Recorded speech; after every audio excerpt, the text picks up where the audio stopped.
Halo guys, kami dari mahasiswa tingkat 3 jurusan biologi di ITB ingin berbagi sedikit nih mengenai hasil penelitian kecil-kecilan kami, yaitu analisis filogenetik sampel SARS-CoV dari berbagai negara. Di video ini kita bakal ngomongin pertama-tama apa sih virus itu, kemudian apa itu mutasi, terus kita bakal masuk lebih detail lagi mengenai virus SARS-CoV-nya itu sendiri atau virus yang menyebabkan pandemi COVID-19 yang lagi heboh ini. Kita juga bakal bahas metode transmisi dan penyebarannya. Terus kita bakal ngasih tahu gimana sih cara kita melakukan penelitian ini dan apa yang kita dapatkan dari penelitian ini. Nah, pasti pada penasaran kan, kenapa sih penting buat kita melakukan analisis filogenetik dari si sampel-sampel virus ini? Nah, FYI, analisis filogenetik itu adalah sebuah analisis yang bertujuan untuk melihat kekerabatan dari si sampel-sampel organisme yang digunakan. Dalam kasus ini adalah sampel virus SARS-CoV ini. Nah, penelitian ini tuh penting untuk supaya kita bisa melacak persebaran si virusnya ini, dan virusnya itu menyebar tuh asalnya tuh dari mana. Karena biasanya virus-virus yang memiliki kerabatan yang lebih dekat akan berasal dari satu daerah yang sama. Contohnya, analisis filogenetik membantu para ilmuwan di Seattle untuk menentukan dari mana virus yang menyebar di Seattle itu berasal dan apakah virus itu tuh sudah lama tinggal di daerah situ dan menginfeksi orang-orang tanpa mereka ketahui atau tidak. Seperti itu. Virus adalah parasit kecil yang membutuhkan inang untuk bereproduksi atau memperbanyak diri. Ketika virus berhasil menginfeksi sel yang cocok dengannya, virus dapat langsung menggunakan proses metabolik inangnya untuk menghasilkan lebih banyak virus. Virus dapat memasukkan materi genetiknya ke DNA inangnya. Ketika sel inang tersebut bereplikasi, virus baru akan dibuat. Virus juga dapat menghancurkan sel inang mereka ketika jumlah virus berkembang menjadi banyak, atau yang biasa diketahui sebagai siklus litik. Sebagian besar virus memiliki RNA atau DNA sebagai materi genetiknya, dan asam nukleat virus dapat berupa single atau double stranded. Ukuran virus bervariasi, mulai dari yang paling kecil 17 nanometer hingga yang paling besar yaitu 2,3 mikrometer. Meskipun virus memiliki materi genetik, tetapi virus bukan makhluk hidup, karena dia tidak hidup ketika dia tidak memiliki inang. Ia hanya bisa hidup ketika memiliki inang, sehingga virus termasuk makhluk peralihan. Bentuk virus beragam, mulai dari helikal, polihedral, spherical, dan kompleks. Mutasi gen adalah perubahan permanen dalam sekuens DNA yang membuat suatu gen yang sekuensnya berbeda dari sekuens pada umumnya. Mutasi memiliki ukuran yang beragam, mulai dari mutasi pada pasangan basa pada DNA hingga kromosom yang di dalamnya meliputi berbagai gen. Virus umumnya mengalami perubahan genetik melalui mutasi. Mutasi dapat merusak, netral, atau terkadang menguntungkan. Dengan adanya mutasi, virus menjadi memiliki banyak variasi fenotip. Mutasi dapat menghasilkan virus dengan antigen baru yang dapat menyebabkan penyakit pada inang yang sebelumnya resisten atau kebal dengan virus tersebut. Sekarang kita lihat dulu yuk biodata si virusnya ini atau SARS-CoV virus ini. Nah, virus ini merupakan single-stranded enveloped RNA virus atau virus yang berbentuk spherical dan dia itu memiliki amplop atau coating yang bisa melindungi diri dia secara lebih. Dan materi genetik yang ada pada virus ini adalah RNA bukan DNA. Nah, dia ini tergolong dalam famili Coronaviridae. Nah, virus super terkenal yang dari famili yang sama adalah virus yang biasa menjangkit kita kalau kita kena flu. Nah, dia ini punya kemampuan yang menyebabkan pandemi COVID-19 yang sedang kita hadapi sekarang. Virus ini pertama kali ditemukan di Wuhan, China. Nah, sampai sejauh ini virus ini telah berhasil menginfeksi 2.883.603 orang. Ini adalah data yang kami dapatkan dari situs World Health Organization pada tanggal 27 April.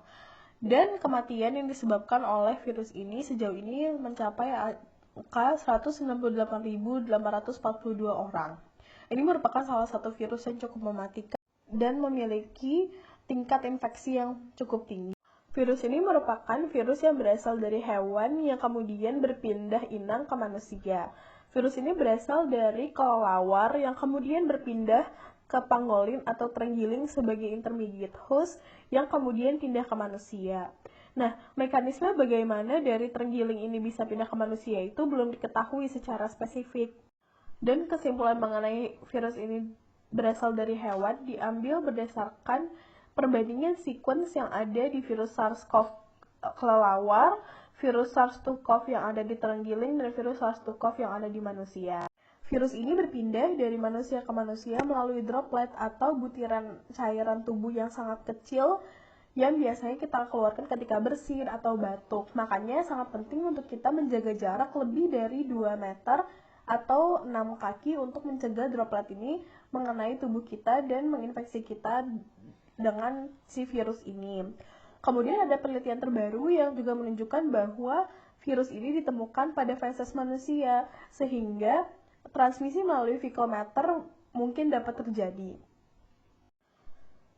Kita pasti pernah lihat kan di internet atau di WhatsApp atau di berita bahwa ada orang yang bikin teori konspirasi bahwa virus ini merupakan hasil manipulasi genetik di lab yang sengaja dibuat untuk menghancurkan dunia. Nah, FYI, sudah ada penelitian yang menunjukkan bahwa statement tersebut tidak benar. Nah, penelitinya ini melacak dan melihat secara lebih dalam duri-duri dalam tanda kutip yang ada di permukaan virus ini untuk menyimpulkan apakah virus ini merupakan hasil manipulasi atau tidak. Dan kesimpulannya adalah fitur-fitur pada virus ini tidak memungkinkan untuk virus ini merupakan hasil manipulasi di lab, melainkan virus ini adalah hasil seleksi alam secara natural. Jadi kita nggak usah lagi ya percaya sama teori konspirasi itu. Berikut adalah peta persebaran kasus COVID-19 di seluruh dunia, tercatat hingga 28 April 2020. Sejak pertama kali dikabarkan di Wuhan di akhir tahun 2019, COVID-19 ini tidak menjadi epidemi lagi karena ternyata penyebarannya telah mewabah secara global. Kita bisa melihat bahwa di 5 benua kasus ini sudah banyak ditemukan. Dari tanda berwarna merah berikut, kita bisa melihat bahwa bahkan ada negara yang jumlah kasusnya telah lebih dari 100.000 kasus. Di benua Afrika sendiri, kasus terbanyak ada di Afrika Selatan, lebih dari 4.000 kasus. Di Asia, kasus terbanyak ada di Turki. Di Amerika, kasus terbanyak ada di US. Di Eropa, kasus terbanyak ada di Spanyol. Dan jumlah negara yang memiliki kasus terbanyak hingga saat ini masih Amerika Serikat. Metode yang digunakan kali ini adalah pertama diambil sequence dari laman JIS.id dan data negara serta populasi positif COVID-19 pada laman Worldometer. Pengambilan sequence populasi positif COVID-19 dilakukan sampai data terakhir yakni 18 April 2020. Dalam pengambilan sequence diusahakan yang memiliki persentase warning N seminimal mungkin, karena persentase warning N yang tinggi menandakan kualitas sequence yang rendah sehingga tidak dapat digunakan sebagai analisis dalam pembuatan pohon filogenetik COVID-19. Setelah semua data sequence didapat, tahap selanjutnya yakni mengumpulkan semua sequence menjadi satu pada aplikasi Mega, ditambah dengan sequence outgroup yakni coronavirus dari kelelawar dan pangolin serta sequence referensi yakni Wuhan HU1. Setelah semua sequence disatukan, format file diubah menjadi FASTA dan diunggah ke laman EMBL-EBI untuk dilakukan MSA atau Multiple Sequence Alignment. Apabila proses MSA telah selesai, sequence dipotong sesuai sequence referensi, yakni pada residu 59 sampai 29.797 base pair. Sequence yang sudah dipotong masuk ke tahap terakhir, yakni pembuatan pohon filogenetik dengan aplikasi Mega menggunakan metode maximum likelihood dan 1000 kali bootstrapping. Setelah dilaksanakan bootstrap 1000 kali, maka proses selanjutnya adalah visualisasi hasil pohon filogenetik yang telah dikonstruksi. Kita dapat melihat bahwa dalam slide ini visualisasi dilakukan dengan aplikasi interaktif Tree of Life yang bisa dilihat di sebelah kanan untuk linknya. Ini adalah bentuk pohon filogenetik yang berbentuk sirkuler, dan di sini kita bisa melihat bahwa ada 120 sequence yang berhasil dikonstruksi pohon filogenetiknya, dan visualisasi ini membagi 120 sequence yang telah dianalisis menjadi 6 klat. Klat yang pertama adalah sequence dari kelelawar yang berwarna merah. Klat yang kedua adalah terdiri dari 6 sequence dari pangolin atau terenggiling. Klat yang ketiga adalah sequence dari Inggris, klat yang keempat itu adalah satu sequence dari Jerman, dan klat kelima dan keenam masing-masing beranggotakan 52 dan 59 sequence, diwarnai dengan warna yang berbeda. Kemudian kita melihat bahwa di slide selanjutnya ada 3 pohon filogenetik yang berbentuk rektangular. Pohon filogenetik paling kiri di generate oleh Mega X dan dia adalah original tree. Kemudian untuk pohon filogenetik yang ada di tengah, dia adalah bootstrap consensus tree. Yang ketiga, yang di paling kanan, dia menggunakan aplikasi interaktif Tree of Life. Dan bisa dilihat bahwa warna dari setiap tulisan itu melambangkan regionnya atau asal dari sequence itu berasal dari mana. Dimana merah dan oranye itu untuk dari hewan dan sisanya itu adalah dari manusia. Kemudian kita melihat di slide selanjutnya terdapat grafik jumlah isolat per region, di mana klat 5 dan klat 6 menjadi region yang paling beragam asal usulnya. Jika kita melakukan analisis statistik dengan chi-square dengan alpha 0,05 dari frekuensi terhadap region dan terhadap klat, kita bisa melihat bahwa perbedaan frekuensi antar region dan perbedaan frekuensi antar klat bersifat tidak signifikan. Artinya apa? Hal ini menunjukkan bahwa tidak terdapat perbedaan yang signifikan atau tidak terjadi mutasi yang signifikan terhadap SARS coronavirus 2.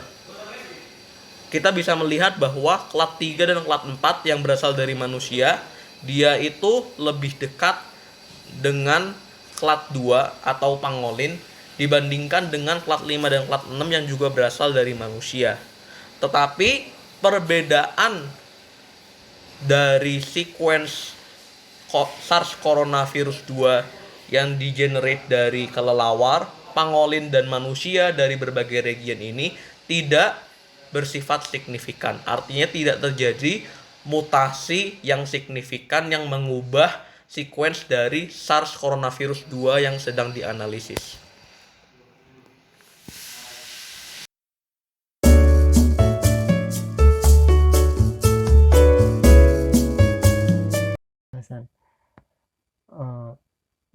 Pohon filogenetik yang dibuat oleh kami itu mengandung 123 sekuen genom SARS-CoV-2 yang salah satunya merupakan sekuen referensi yang diambil dari database NCBI, yaitu sekuen dari Wuhan Hu1. Sedangkan 122 sekuen lainnya diambil dari database Gisaid.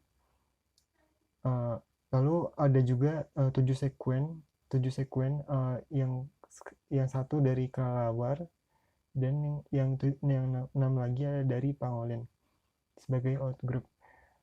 Nah, meskipun sekuen yang ada kurang merepresentasikan sekuen genom yang ada pada database Gisaid, yaitu sekitar 2.600 pada 18 April 2020. Namun sekuen itu sebagian besar disesuaikan gitu dengan proporsi populasi pasien COVID-19 yang ada di seluruh dunia. Lalu setelah disesuaikan dengan proporsi populasi pasien tersebut juga disesuaikan juga dengan ketersediaan sekuen yang ada dalam database Gisaid. Nah, tadi sekuen pangolin dan kelelawar yang dipakai diambil dari NCBI. Nah, yang sekuen kelelawar yang dipakai itu sama dengan sekuen yang dipakai oleh Forster et al. 2020 sebagai outgroup. Lalu sekuen yang ada itu yang dipakai itu range sekuen yang dipakai itu adalah dari residu ke-56 hingga ke 29.797 sesuai dengan yang Forster et al. 2020 lakukan. Lalu pada pohon yang telah dibuat, pohon orisinal yang dari hanya maximum likelihood dengan pohon yang diperoleh dengan cara maximum likelihood lalu di bootstrap selama sebanyak 1000 kali berbeda. Ini terdisebutkan karena perbedaan antara sekuen yang tidak signifikan sesuai dengan yang Kumar et al. 2018 katakan. Lalu setelah tadi dibahas mengenai sekuen yang diolah datanya, lalu di sini akan dijelaskan mengenai pohon filogenetik yang dibuat. Gitu. Nah, pohon filogenetik yang dibuat oleh kami itu disimpulkan bahwa terdapat 5 clade dengan 2 diantaranya adalah outgroup. Outgroup yang pertama adalah outgroup kelelawar dan outgroup yang kedua adalah outgroup pangolin. Nah, lalu ada juga clade yang kami sebut tipe, yaitu tipe A, tipe B, dan tipe C.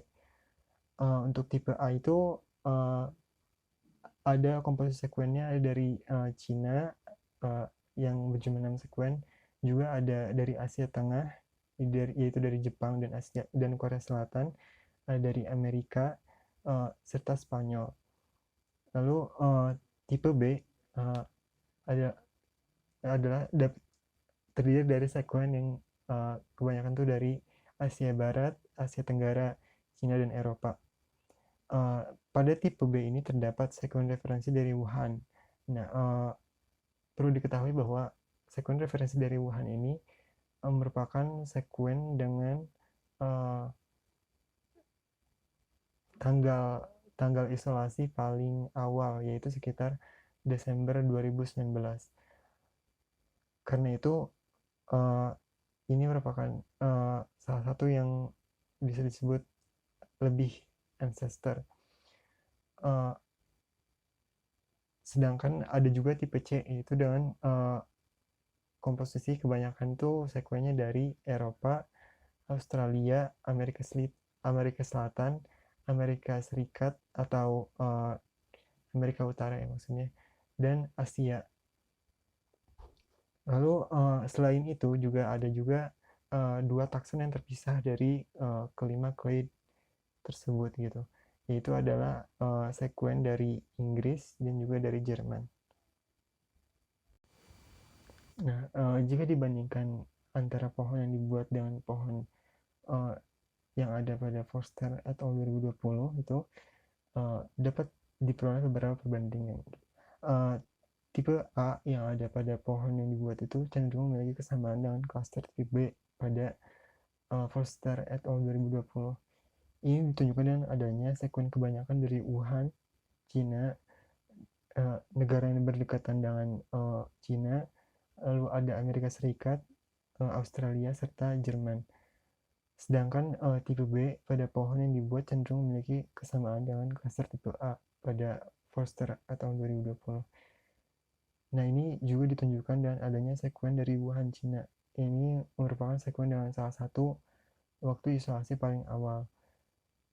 Yang pada Forster et al. Juga klaster tipe A itu merupakan ditunjukkan sebagai klaster yang merupakan cenderung sebagai ancestral dari klaster tipe B dan tipe C gitu.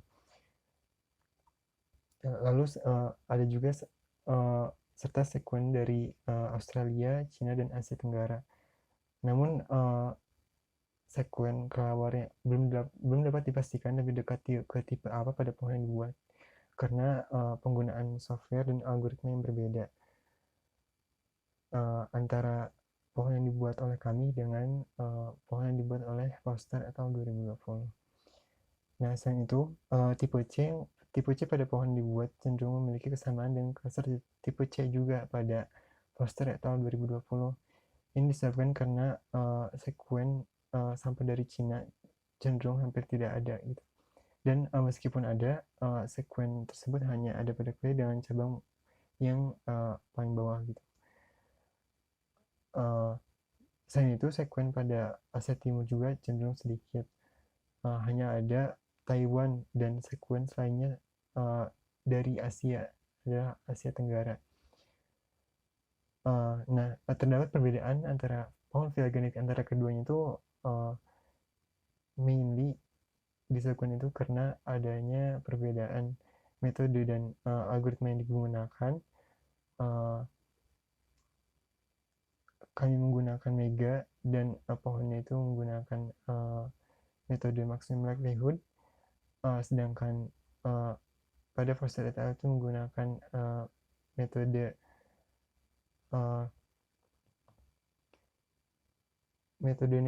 median joining dan algoritma standard tree.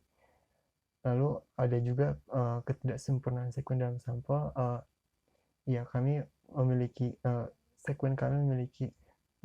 beberapa sekuen kami memiliki namun cenderung sedikit memiliki ketidaksempurnaan sekuen, misalkan adanya n dalam jumlah sedikit maupun adanya ketidaklengkapan, namun itu juga sedikit gitu. Lalu ada juga perbedaan populasi data yang digunakan dalam pembangunan pohon. Nah, ini menggunakan 160 sekuen. Nah, karena populasi data kami banyak, bisa jadi bahwa hanya beririsan datanya dengan data yang digunakan pada Foster tahun 2020 ini gitu.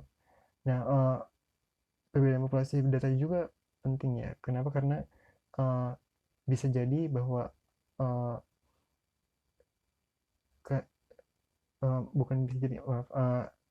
perbedaan populasi data itu penting karena transmisi virus itu bukan hanya transmisinya satu jalur dari Wuhan ke satu negara, tapi bisa aja itu melalui negara lain dulu lalu ke negara setelahnya gitu.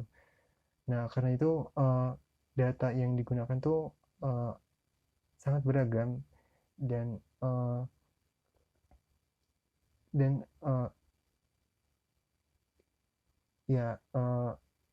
karena dilihat juga bahwa populasi positif COVID itu beragam gitu historis transportasinya. Nah, untuk yang tadi terdapat sekuen Inggris dan Jerman yang masing-masing memisah dari semua clade yang ada. Nah, ini dapat terjadi karena adanya mutasi balik atau mutasi kompensatori, sehingga mutasi yang ada pada kelelawar maupun pangolin itu yang itu dibalikan mutasinya, ataupun data yang dipakai kurang banyak untuk mendapatkan satu clade tersendiri gitu, untuk Inggris sendiri dan untuk Jerman sendiri gitu. Atau juga si antara Inggris dan Jerman ini ada pada clade yang berwarna abu-abu pada database pada pohon filogenetik GISAI 2020. Nah, karena pada halaman GISAI itu terdapat juga clade berwarna abu-abu, nah itu tuh di sana tuh ada beberapa sekuennya, ada dari Inggris juga, ada dari Jerman, dan ada juga beberapa sekuen lain gitu. Nah, sebenarnya untuk mutasi itu seberapa cepat sih mutasi SARS-CoV-2 itu bisa berjalan gitu. Nah, kecepatan mutasi pada SARS-CoV itu tuh cenderung lebih cepat ya daripada virus yang memiliki susunan genetiknya itu DNA, karena SARS-CoV-2 ini memiliki materi genetiknya itu adalah RNA kan. Nah, pada Zhao et al. 2004 disebutkan bahwa kecepatan mutasi pada SARS-CoV genom itu diperkirakan 0,8 sampai 2,38 kali 10 pangkat negatif 3 nukleotida per residu per tahun. Selain itu juga pada clade A2 dan A2A pada cabang dekat dan pusat yang tadi disampaikan namun belum jelas gitu ya. Nah, pada kali A2 dan A2A pada cabang dekat pusat terlihat bahwa adanya sekuen dari Cina gitu, khususnya dari Hangzhou. Nah, ini dapat terjadi karena adanya founder. Jadi dari Cina itu ketika berpindah ke orang yang bukan bukan berasal dari Cina itu, nah dia tuh mengalami mutasi gitu buat mengatasi resistansi di luar Asia Timur, buat buat di luar Asia, buat orang yang di luar Asia Timur gitu, atau juga dapat disebabkan karena adanya founder.